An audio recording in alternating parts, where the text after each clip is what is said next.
Jayashree Liberty Hospitals, on the occasion of 11th anniversary, free OP consultation and 20% discount in OP. Contact. నమస్తే, నేను విజయ్. కాశ్మీర్లోని పహల్గామ్లో జరిగినటువంటి ఉగ్ర దాడిలో ఇప్పటికే పర్యాటకులు, అక్కడికి వెళ్ళినటువంటి వివిధ రాష్ట్రాలకు సంబంధించినటువంటి పర్యాటకులు దాదాపుగా 27 మంది చనిపోయారు. అయితే మరికొంతమంది తీవ్రంగా గాయపడ్డారు. ఇప్పుడు వీరి పరిస్థితి కూడా విషమంగా ఉంది. అసలు ఉగ్ర దాడి వెనక ఎవరున్నారు? నిజంగానే ఇందులో పాకిస్తాన్ ప్రమేయం ఏమన్నా ఉందా? ఐఎస్ఐ ప్రమేయం ఉందా? ముఖ్యంగా అంటే అలాంటి ప్లేస్లో ఒక్కసారిగా ఈ అటాక్ ఎలా జరిగింది? ఇప్పుడు ప్రస్తుతం ప్రభుత్వం ఏం చేయబోతుంది? ఆర్మీ ఇప్పటికే దీనికి సంబంధించినటువంటి ఉగ్రవాదులను వేటాడడానికి సిద్ధంగా ఉన్నారు. దీనికి సంబంధించిన సెర్చ్ ఆపరేషన్ కూడా జరుగుతుంది. అయితే దీని గురించి విశ్లేషించడానికి మనతో పాటున్నారు retired army officer colonel PM Arjun garu. Arjun గారు నమస్తే అండి. నమస్తే. చాలా బాధాకరం. ఇప్పటి వరకు కూడా ఉగ్రదాడులు జరిగాయి, ముఖ్యంగా ఆర్మీ మీద, లేదంటే అక్కడ ఉన్నటువంటి అధికారుల మీద, జవాన్ల మీద ఇప్పటి వరకు కూడా మనకు అటాక్స్ జరగడం చూసాం. కానీ ఈసారి అక్కడికి వెళ్ళిన టూరిస్టుల మీద చాలా దారుణంగా చంపడం, అంటే ఒక్కొక్కరిని పేరు అడిగి, వారి వివరాలు అడిగి, మతం గురించి అడిగి, వారిని నేరుగా పాయింట్ బ్లాక్లో ఫైర్ చేయడాన్ని ఎలా చూడాలంటే ఒక ఆర్మీ ఆఫీసర్గా ఇలాంటి ఇన్సిడెంట్స్ ఎప్పుడైనా జరిగాయంటారా? యాక్చువల్లీ నిన్న జరిగిన సంఘటన అంటే ఏప్రిల్ 22లో జరిగిన సంఘటన చాలా బాధాకరం అండి, విషాదకరం అండి. ఇది ఒక టూరిస్టుని అది చంపడం చాలా చాలా బాధాకరం. మన వాళ్ళంతా మొత్తం ఎస్టర్డే వాళ్ళు టెర్రరిస్టులు ఆర్మీ యూనిఫామ్లో వచ్చారు. So because of this reason వాళ్ళు వచ్చి కన్ఫ్యూజన్లో ఉన్నారు. టూరిస్టులు మొత్తం కన్ఫ్యూజన్, ఆర్మీ వాళ్ళు ఎందుకు వచ్చారని ఉద్దేశంతో వాళ్ళు ఉన్నారు. నెక్స్ట్ వాళ్ళు కొన్ని వివరాలు అడిగారు. వివరాలు అంటే ఏంటి, మీరు హిందువులా ముస్లిమ్సా అని చెప్పేసి ఒక విషయం అడిగారు. వాళ్ళు ఎవరైతే ముస్లిమ్స్ అని కాదని తీర్మానించుకున్నారో ఆ టైంలో వెలుగునే దాడి జరిగింది. ఇక్కడ చెప్పుకోవాల్సిన ప్రతి విషయం ఏంటి, పూర్తిగా పాకిస్తాన్ వాళ్ళు చేసిన దాడి అనేది త్రూ మన టెర్రరిస్టుల ద్వారా పాకిస్తాన్ చేసిన దాడి ఇది. ఇది కొన్ని రోజుల క్రితం మన పాకిస్తాన్ చీఫ్ కూడా ఈ స్టేట్మెంట్ చేశారు. ఓకే, మన మీద అలా చేయించాలని ఉద్దేశంతో ఇది చేయించాడు. అలాగే జరుగుతూ ఉంది మొత్తం. సో ఇప్పుడు చెప్పదలుచుకున్నది ఏమంటే, మన మీద దాడి జరిగింది కరెక్ట్. ఇంతకుముందు 14 ఫిబ్రవరి 2019 వస్తే ఇలాంటి సంఘటన జరిగింది.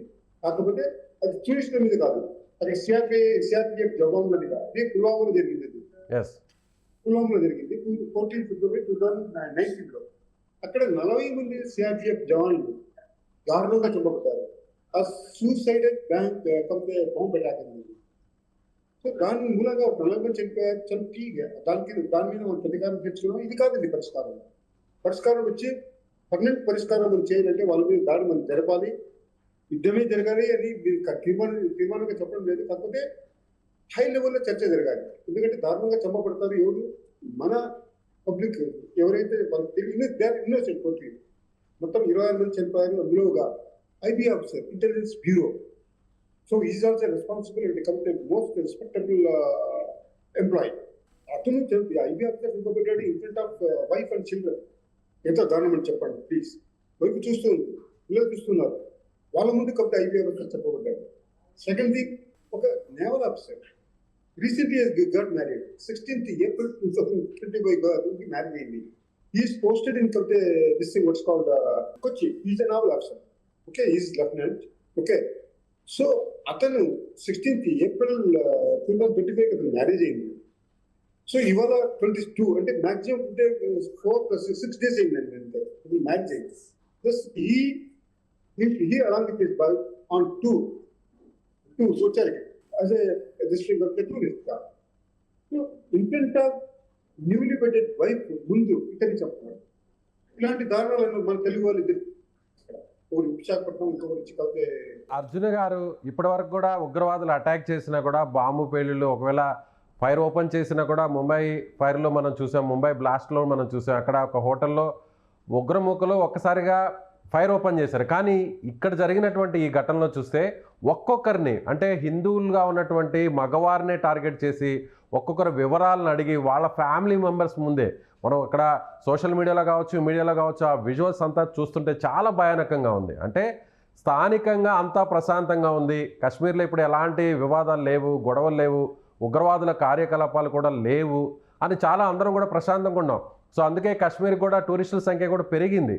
అయితే ఇప్పుడు మనం చెప్తున్నటువంటి ఎవరైతే ఈ ఉగ్రవాదులు, ఏదైతే టీఆర్ఎఫ్ సంబంధించినటువంటి ఆ ఉగ్రవాద సంస్థకు సంబంధించినటువంటి ఉగ్రవాదులుగా భావిస్తున్నారా, సర్జికల్ స్ట్రైక్ చేయడం జరిగింది. మీరు అన్నారు ఆల్రెడీ 40 మంది మన ఆర్మీ జవాన్లు చనిపోవడం జరిగింది గతంలో జరిగినటువంటి పుల్వామా దాడిలో. ఆ తర్వాత సర్జికల్ స్ట్రైక్ చేసి చాలామందిని మనం ఉగ్రవాదులంతా కూడా మట్టుపెట్టాం. అయితే ఇప్పుడు జరిగినటువంటి ఈ ఘటనకు ప్రతీకారంగా ఏం చేయాలంటారు? ఒక ఆర్మీ ఆఫీసర్గా ఏం చేయాలంటారు? ఒకటి, there are two ways. One is high level, discuss it high level, from the high level. Prime minister లెవెల్లో కొంత వాళ్ళ ప్రైమ్ మినిస్టర్ లెవెల్లో కొంత డిస్కషన్ జరగాలి. లేకపోతే UNO united nations of organization, so వాళ్ళు వచ్చి మనం అప్రోచ్ చేయాలి ఇలాంటి దారుణ కాండాలు జరగకుండా చూడడానికి. Third issue, there is the final solution, that is only war. You have to declare the war by approaching to come to UNO again. So many countries, UN also, UN కూడా ఒప్పుకోదు ఈ విషయానికి. డైరెక్ట్ వార్ అటాక్ చేయకూడదనే ఇది ఉంటుంది. Of course మనం వచ్చి last time మనం surgical strike చేసాము, ఇప్పుడు కూడా చేయొచ్చు, పెద్ద ప్రాబ్లం లేదు. కానీ ఇలాంటి సంఘటనలు ముందుకు జరగమని చెప్పేసి గ్యారంటీ ఉందండి. గ్యారంటీ అయితే లేదు కదా. ఇవాళ సద్దుమలిగింది, ఇవాళ జస్ట్ ఒక 1 year 2 years వచ్చి వాళ్ళు సద్దుమలుగుతారు. దాని తర్వాత మళ్ళీ ప్రతీకారం తీసుకోవడం మళ్ళీ ముందుకు వస్తారు. వాళ్ళు ఆల్రెడీ కంటే డిక్లేర్ చేశారు, వాళ్ళు ఆల్రెడీ కంటే క్యాన్సిల్ చేశారు. మేము రామ మందిరం మీద అటాక్ చేస్తాము, హైదరాబాద్ లో అటాక్ చేస్తాము, బెంగళూరు మెయిన్ మెట్రోపాలిటన్ సిటీస్ లో అటాక్ చేస్తామని చెప్పేసి, అది మీకు పత్రిక మీకంతా మొత్తం తెలిసిన విషయం ఏంటి. సో వాళ్ళు చెప్పి ఇవాళ చేస్తామని చెప్పేసి అక్కడ నిర్ధారణ చేయరండి. ఇవాళ చేస్తామని అది టెర్రరిస్ట్ లో there not their plan. Their plan చెప్పేది ఒక రకం, చేసేది ఒక రకం. Okay, not as per the plan. Plan వచ్చి డిక్లేర్ చేస్తారు, మేము వచ్చి చేస్తున్నాము అని చెప్పేసి. ఎప్పుడు ఇంప్లిమెంట్ చేస్తామనేది, ఎప్పుడు మెటరలైజ్ చేస్తాం, ఎప్పుడు ప్రోగ్రెషన్ చేస్తామని చెప్పి వాళ్ళు చెప్పదు. అదే వాళ్ళను ప్రత్యేకత. ఆల్ ఆఫ్ సడన్ చేస్తారు. అంతా సద్దు మరిగిన తర్వాత, ఈ వివాదం అంతా వచ్చి పీకే అంతా మొత్తం నార్మల్సీ అయిన తర్వాత వాళ్ళు వచ్చి అటాక్ చేస్తారు. లైక్ ఇప్పుడు నిన్న జరిగిన సంఘటన ఎవరు అనుకోలేదు, ఇలాంటి పెద్ద సంఘటన జరుగుతుందని చెప్పేసి ఎవరు అనుకోలేదు. ఓన్లీ ఇప్పుడు డెత్ టాల్ వచ్చి ఓన్లీ 26 అని చెప్తున్నారు. నో, ఇట్ మే బి కాకపోతే more than 40, I think so. It may be increase, even news లో కూడా అదే చెప్తున్నారు. డెత్ టాల్ మే బి కాకపోతే ఇంక్రీజ్. 26 మంది చనిపోయారు, ప్లస్ మోర్ దెన్ 20 మెంబర్స్ వాళ్ళు తీవ్ర చాలా క్రిటికల్ స్టేజ్ లో ఉన్నారు. అర్జున్ గారు, ఇప్పుడు అందరిలో కూడా ఒకటే డిమాండ్ వినిపిస్తుంది, ఎక్కడ చూసినా కూడా సోషల్ మీడియాలో కావచ్చు, అందరూ కూడా ఒకటే మాట్లాడుకుంటున్నారు. సో ఇలాంటివి మళ్ళీ రిపీట్ కాకుండా ఉండాలంటే పాక్ అంటే POK, పాక్ ఆక్రమిత కాశ్మీర్ ఇమీడియట్గా మన ఆధీనంలోకి తీసుకోవాలి. దీనికి సంబంధించినటువంటి సైనిక చర్య కూడా స్టార్ట్ అవ్వాలి. ఇప్పటికే అమెరికా వైస్ ప్రెసిడెంట్ ఇండియా పర్యటనలో ఉండగానే, అంటే ప్రధాని మోదీతో ఆయన భేటీ అయ్యి మన భారతదేశంలో ఉండగానే, ఆ తర్వాత నేరుగా ప్రధానమంత్రి మోదీ సౌదీ అరేబియాకు వెళ్ళి అక్కడ ఆ దేశ అధినేతలతో మాట్లాడేటువంటి సందర్భంలో ఇలాంటి దాడి జరగడం, అమెరికా కూడా ఆల్రెడీ మనకు సపోర్ట్ కూడా ఇచ్చింది. ఇండియా ఏం చేసినా కూడా ఇండియాకి బేషరతుగా సపోర్ట్ చేస్తున్నామని చెప్పడం జరిగింది. అలాగే ఇజ్రాయెల్ కూడా మనకి సపోర్ట్ ఇవ్వడం జరిగింది. సో ఎలాంటి డెసిషన్ తీసుకున్నా కూడా ఇండియాకు దన్నుగా నిస్తాం, వెన్నుదన్నుగా ఉంటామని కూడా చెప్పడం జరిగింది. సో ఇలాంటి టైంలో ఏం చేస్తే బాగుంటుంది? ఒక ఆర్మీ ఆఫీసర్గా ఎలాంటి యాక్షన్ తీసుకోవాలంటారు? నాది అండి, ఒక సైనికునిగా నాది ఒకటే డిసిషన్. ఈవెన్ లాస్ట్ డిబేట్ లో నేను చెప్పాను, ఒకటే డిసిషన్ ఫర్ థాట్ అండి. ఒక్క గాటికి చెప్పుదప్ప మనం చేయాల్సింది there is the doubts. So ఒక్క గాటికి చెప్పుదప్ప ఏంటంటే దర్ ఇస్ ఓన్లీ వార్ అండి. ఈ వార్ విషయానికి వచ్చి ఇండియా బీయింగ్ డెమోక్రటిక్ కంట్రీ ఇది ఒప్పుకోదు. ఇది ఒప్పుకోదు, అంత త్వరగా ఎవరు ఒప్పుకోదు. అంత డ్రాస్టిక్ డిసిషన్ వచ్చి నో బడీ విల్ టేక్. ఎందుకంటే ఇది చాలా ఎఫెక్ట్ అవుతుంది కాబట్టి గవర్నమెంట్ మీద, ఆర్థిక వ్యవస్థ మీద కాబట్టి చాలా పెద్ద ఇది అవుతుంది. ఇది వాట్స్ కాల్డ్ పరిపాలన ప్రభుత్వ mechanism, total mechanism, government mechanism ఇది అవుతుంది. అందుకని చెప్పేసి ఈ డిసిషన్ చాలా మంది తీసుకోరండి. సో అందుకే చెప్తున్నాం కదా, ఇంత క్రితం జేఎండ్కేలో మ్యాక్సిమం ఇక్కడ వచ్చి మా మిలిటరీ రూలింగ్ ఉన్నది. మిలిటరీ రూలింగ్ అంటే sense there were no complete chief minister అదే. మేము వచ్చి అక్కడ maximum control, command and control మేము చేసుకున్నాం. అక్కడ ఆర్మీ వాళ్ళని చేసుకున్నాం. అఫ్ కోర్స్ ఇప్పటికి కూడా చేయగలుగుతున్నాం, అది ఇప్పుడు కూడా అంత కట్టడంలో ఉంది. కానీ కరెక్ట్ గా ఇప్పుడు ఏంటి, ఒక్కొక్క మెసేజ్ పోయిందండి. వాళ్ళు ఈ మెసేజ్ సక్సెస్ అయిపోయారు. ఏం మెసేజ్ తెలుసా అండి? ఆ మెసేజ్ ఒక ఉపరాష్ట్రపతి, vice president of the America, USA, ఇండియాలో ఉన్నప్పుడు ఈ ఘటన చేశాము, ఆ ప్రేట్ వాళ్ళకి పోయిందండి. ఇవాళ వాళ్ళు మెసేజ్ ఇచ్చేసారు, మేము not only complete this thing visitor, not only complete tourist but also we can do anything అని చెప్పేసి ఒక మెసేజ్ ప్రపంచానికి పంపించేసారండి వాళ్ళు. ఆ భయం అయితే పోయింది, ఆ భయం ఇచ్చి కంప్లీట్ మెసేజ్ పోయింది. ఇక్కడ దీనికి రెమెడీ ఒకటేనండి, చెప్పాను last time, even few minutes before I already informed. ఒకటి హై లెవెల్లో చర్చలు, రెండు to approach the UNO state, united nations of America, sorry what's called organization, UNO, united nations of organization, వాళ్ళని అప్రోచ్ కావడం. Third one is to declare the war. That is only can do by Honorable Prime Minister of India. So with the consultation of the cabinet secretary. So ఇది third chance వచ్చి చాలా చాలా. అర్జున్ గారు ఇంకొక విషయాన్ని కూడా ఈ సందర్భంగా చెప్పాలి. అక్కడ కాల్పులు జరిపిన తర్వాత, భర్తని చంపేసిన తర్వాత అక్కడ ఉన్నటువంటి ఆ భార్య, నా భర్తను చంపేశారు, నన్ను కూడా కాల్చేయండి, చంపేయండి అంటే, నిన్ను కాల్చం, నిన్ను చంపం, ఈ విషయాన్ని నువ్వు నేరుగా వెళ్ళి మోడీకి చెప్పు, మీ మోడీకి అని కూడా అక్కడ చెప్పినట్టుగా ఆమె చెప్తోంది. సో ఎంత సీరియస్గా తీసుకోవాలంటారు? అంటే నేరుగా వాళ్ళు మన ప్రధానమంత్రి మోదీని, అంటే సూపర్ పవర్గా మనం చెప్తుంటాం ప్రధాని మోదీని. సో అన్ని దేశాల్లో కూడా, అగ్రదేశాలు కూడా ప్రధాని మోదీని చాలా వాళ్ళు అక్కడ పొగుడుతుంటారు, చాలా పవర్ఫుల్ మ్యాన్ అని. కానీ ఆ ఉగ్రవాదులు వచ్చి చంపి భార్యని వదిలేసి భార్యతో నేరుగా వెళ్ళి మీ మోడీకి చెప్పు అని మాట్లాడుతున్నారంటే ఎలా చూడాలంటారు? దీన్ని ఎంత సీరియస్గా తీసుకోవాలంటారు? It is totally crystal clear అండి. వాళ్ళు వచ్చి ఐ విట్నెస్ ఖచ్చితంగా చూడు, అందరినీ చంపిపోయింటే ఎవరు ఐ విట్నెస్ ఉండేవాళ్ళు కాదు. కేవలం వాళ్ళకి సంబంధించి ఎవరైతే చంపబడ్డారో, అక్కడ ముగ్గురు చంపబడ్డాడు కానీ భార్యని వదిలేశారు. ఎంత క్రూరంగా చంపాలనేది ఆమె వివరించాలి. ఎవరికి? గవర్నమెంట్ మెకానిజంకి ఆమె వచ్చి వివరించాలి, మీడియాకి వివరించాలి. ఆమె she is the one who can explain each and everything what was took place there, ఏం ఇన్సిడెంట్ టుక్ ప్లేస్ ఏంటి అవి మొత్తం క్లియర్ గా వివరించే వ్యక్తి ఆమె. పిల్లలు ఇప్పుడు అదే చెప్తున్నాను, ఒక IB officer in front of భార్య, in front of their children, his children, he has been killed, IB officer, okay, yeah. Who is posted in Hyderabad లో is posted in Hyderabad. So దీనికి వచ్చాడు, చూడడానికి అయితే వచ్చాడు. they are enjoying their this from the nature. See, Kashmir is a home of hub of the tourism, home of the tourism. Kashmir లో only JNK లో కొంత రాబడి ఉన్నది అంటే కేవలం టూరిజం నుంచి మొత్తం రాబడి వస్తుంది అక్కడ. అర్జున్ గారు, సరిగ్గా 25 రోజుల కిందట నేను కూడా నా ఫ్యామిలీతో ఇదే ప్లేస్కి, ఇప్పుడు ఎక్కడైతే కాల్పులు జరిగాయో ఈ ప్లేస్కి నేను నా ఫ్యామిలీతో వెళ్ళడం జరిగింది. దాదాపు 20 మంది వెళ్ళాం. అక్కడ అంతా ప్రశాంతంగా ఉంది, ఎక్కడ కూడా అక్కడికి వెళ్ళడం కూడా, ట్రెక్కింగ్ వెళ్ళాలంటే ఒక హార్స్ రైడింగ్ ద్వారానే వెళ్ళాలి, వెహికల్స్ కూడా వెళ్ళాం. చాలా ప్రశాంతంగా వేల మంది టూరిస్టులు వస్తున్నారు. అక్కడ ఉన్న స్థానికులతో కూడా నేను మాట్లాడాను. వాళ్ళు కూడా మీరు చెప్పిన మాటే చెప్పారు, మాకు టూరిజమే ఇక్కడ ఆధారం, జీవనాధారం. చాలా అక్కడ ఉన్న టూరిస్టులని స్థానికులు ఎంతో గౌరవంగా చూస్తున్నారు. అసలు హిందువులు ముస్లింలు అనేటువంటి భేదాలే లేవు. కానీ ఏంటి అసలు ఇప్పుడు ఏం జరుగుతుంది? ఇన్సిడెంట్ చూస్తే నిజంగా నాకు కూడా చాలా బాధగా ఉంది.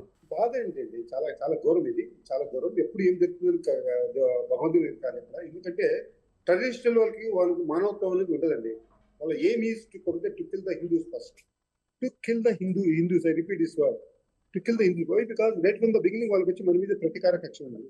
ఒకసారి కాదు, 2 సార్లు మన చేత ఓడిపోయారు. 71 వార్లు ఓడిపోయారు, 65 వార్లు ఓడిపోయారు వాళ్ళు.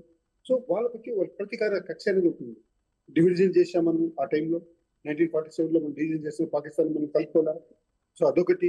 ఇంకొక పెద్ద కక్ష మనం వచ్చి బంగ్లాదేశ్ ఈస్ట్, కాబట్టి పాకిస్తాన్ విభజించాము, దాని నుంచి బంగ్లాదేశ్ పేరు పెట్టి మనం పేరు పెట్టాం. Late honourable prime minister Indira Gandhi. So ఇవన్నీ మన మీద కక్షలు ఉన్నాయి. ఇప్పుడు పిఓకే మీరు అంటున్నారు కదా, పిఓకే అంత ఈజీ కాదండి. మన కైవసం చేసుకోవడం అంత ఈజీ కాదు. Though it is in our territory only, but they are commanding. ఆ టైంలో ఏం జరిగింది మిస్టేక్ మనం భగవంతుని గిరిక పిఓకే తెచ్చి అగ్రిమెంట్. ఆ టైంలో యూఎన్ లేదు. ఫస్ట్ థింగ్ వచ్చి యూఎన్ ఉండగానే అంత విచక్షణ విస్తృత అధికారులు అంటారు అండి. That is paper powers. 5 కంట్రీస్కి ఉండే, 5 కంట్రీస్ వచ్చి అప్పట్లో పాకిస్తాన్కి అండగా ఉండేది యుఎస్ఏ. సో కొన్ని జరిగాయి, దాని గురించి మనం వచ్చి దాని నుంచి వాదించలేము. ఇప్పుడు ఎందుకు జరిగింది, ఎలా జరిగింది, ఎవరు చేశారని చెప్పేసి మనం వాదించుకోలేము. కానీ పిఓకి మీరు చెప్పినట్టు కరెక్టే, పిఓకి నుంచి మన కంట్రోల్ ఉంటే బాగుంటుందని చెప్పేసి దట్ వీ ఆల్సో కంటే టోటలీ పిఓకి మన కంట్రోల్ తీసుకోవాలని చెప్పి మాకు కూడా ఉంది. కానీ it is not that much off easy. It should be complete discuss with high level. అలాగైతే జరుగుతుంది. ఇది వన్ టైం పరిష్కారం మనం చేయాలి. అది చేయకపోతే తప్పదు. నేను చెప్పడం ఏమంటే, సో ఇది వచ్చి వాళ్ళకి వచ్చి ఓన్లీ జస్ట్ మనకి ఒక ఇంటిమేషన్ ఇచ్చారు వాళ్ళు. Just it is an example. వాళ్ళు ఇంకా చెప్పారు, వాళ్ళు ఇంకా సినిమా ముందుకు సౌత్ ఇండియన్ సినిమాలు ఉన్నాయని చెప్పి, అంటే వాళ్ళ లాంగ్వేజ్ లో చెప్పారు, ఇంకా ముందుకు మేము చాలా చేస్తాము అని చెప్పేసి. సో ఖచ్చితంగా మనం వచ్చి నెగ్లెక్ట్ గా చేసామంటే మనం చాలా విల్ బి ఇన్ ట్రబుల్. ఎందుకంటే మనం ప్రత్యేక ఎస్పెషల్ మెట్రోపాలిటన్ సిటీస్ లో ఎక్కడైతే ఎక్కువ క్రౌడ్ ఉంటుందో అక్కడ మనం పోస్టులు పెట్టి మనం జాగ్రత్త తీసుకోవాలి.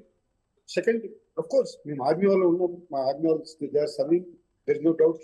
ఆర్మీ వాళ్ళు ఉండి మన సరిహద్దులు మనం కాపాడుతున్నాం, దెర్ ఇస్ నో డౌట్. కొంతమంది ఉంటారండి, మనమే చూడు ఆర్మీ వాళ్ళు అని చెప్పేసి వీళ్ళు ఎలా వచ్చారు వీళ్ళ లోపలికి వెళ్తే అది మన లోపే ఉందండి. ఎలా వచ్చారు అంటే that means correct proper checking చేయలేదు. రైట్. అర్జున్ గారు ఫైనల్గా ఏం చెప్తారు, కంక్లూడ్ చేయండి, ఏమంటారు? ఒక సీనియర్ ఆఫీసర్గా ప్రభుత్వం ఎలాంటి నిర్ణయం తీసుకోవాలి, అలాగే సెర్చ్ ఆపరేషన్ సక్సెస్ అయ్యే అవకాశం ఉందా, ఏదైతే ఇప్పుడు ఉగ్రవాద సంస్థ అని చెప్తున్నారో టీఆర్ఎఫ్ని పూర్తిగా తుడిచిపెట్టేటువంటి పరిస్థితి ఏమన్నా ఉంటుందా? కంక్లూడ్ చేయండి ప్లీజ్. హై లెవెల్ చర్చ అయితే జరుగుతుందండి, that is no doubt. Already honourable prime minister already వచ్చేసారు ఇండియాకి. వచ్చిన ఆల్రెడీ ఢిల్లీలో కూడా ఎయిర్పోర్ట్ లోనే ఆయన మీటింగ్ నిర్వహిస్తున్నారు, ఆల్రెడీ కంప్లీట్ చేశారు. డిసిషన్ తీసుకుంటారండి, దట్ ఇస్ నో డౌట్. ఎందుకంటే దిస్ ఇస్ ప్రజల సమస్య, ఇది వచ్చి ప్రజానాయకుల సమస్య కాదు, ఇది ప్రజల సమస్య. సపోజ్ మీరే చెప్పారు ఇంత క్రితం, మీ 20 మంది ఒక 40 మంది కాదు 400 మందికి ఆల్రెడీ కాకపోతే ఇది చేశారు, మీరు ఇన్స్పైర్ చేశారు. మేము చాలా మంచి దీనికి వెళ్ళొచ్చాము, ప్లేస్కి వెళ్ళొచ్చాము, చాలా బాగుంది, చాలా కోల్డ్ గా ఉంటుంది అక్కడ అని చెప్పేసి. మా సర్వీస్ అంతా మేము అక్కడే చేస్తాం మేము. Okay, it is just like that whatever place called is Pahalgam వచ్చి దట్ ఈస్ మినీ స్విట్జర్లాండ్ అంటారు. అవును, మినీ స్విట్జర్లాండ్ అంటారు. Okay, it is nice place actually. Stop చేయకపోతే మేము వారు చేయడానికి కూడా సిద్ధంగా ఉన్నాము అనే ఒక మెసేజ్ పంపాలి. ఇది నా final conclusion. Right sir, thank you. So ఇది ఆర్మీకి సంబంధించినటువంటి కల్నల్ అర్జున్ గారు చెప్తున్న దాని ప్రకారం చూస్తే ఖచ్చితంగా దీనిపైన హై లెవెల్లో ఒక చర్చలు జరగాలి, దీనికి సంబంధించి కూడా వివిధ దేశాలకు సంబంధించిన మద్దతును కూడా కూడగట్టాలి. అయితే ఇప్పటికిప్పుడు వార్ని ప్రకటించడం అంత ఈజీ కాదు. అయితే దీని మీద చాలా సీరియస్గా ప్రభుత్వం అయితే ఉండబోతుంది.